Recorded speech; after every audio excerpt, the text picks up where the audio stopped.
मोर मत ये रहा कि संविधानिक जो प्रक्रिया अनुसार यदि ठीक भाव में सब जिन हम ताले लोक जहाँ भी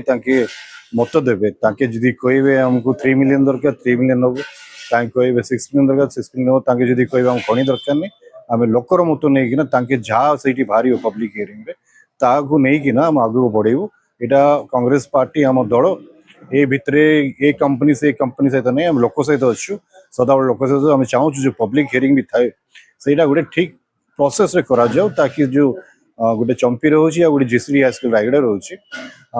दुईटा एमएलए जड़े चंपी थे रायगड़ा एमएलए रायगड़ा थे आम देखिए लोक मैंने जहाँ चाहिए कांग्रेस पार्टी मत को सम्मान करके आगे बढ़े निश्चित भाव में किसी दुईटा बड़ बड़ कंपनी अच्छा शर्त थी